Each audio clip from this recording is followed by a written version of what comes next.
मी पण दलिंदर आणि माझे मित्र तर माझ्यापेक्षा दलिंदर 1 रुपयाच्या चिंगमसाठी रस्त्यावर भांडणं केली.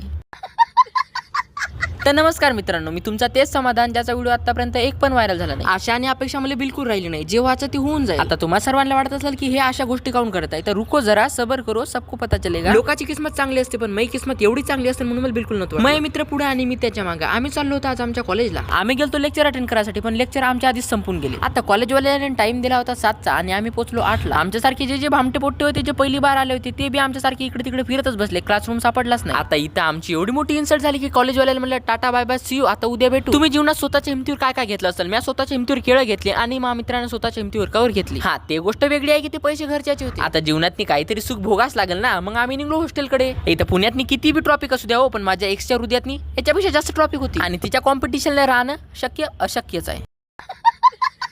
तुमचे मित्र कशासाठी भांडण करत असतील? पोरीच्या नंबरसाठी. पण आमचे मित्र इथे 1-1 रुपयासाठी भांडण करत आहेत आणि असा महायुद्ध पाहून तर डुकर पण लाजून जात. जगात मी सगळं काही विसरू शकतो, पण स्वतःसाठी काही खाली आणलं आणि ते खाणार नाही असं कधीच होऊ शकत. टेरेसचं वातावरण पाहून मला बिलकुल बरं नाही वाटलं. मी खाली आलो आणि एक बनाना खाल्ला. आता 10 रुपयाचा चिप्सचा पुडा खाऊन मला आठवण होती फक्त डब्याची. आता कधी डब्बा येते कधी नाही. आणि जेव्हा डब्बा आला ना, पनीरची भाजी भेटली, ते बी सोयाबीनची. तर भेटून नंतर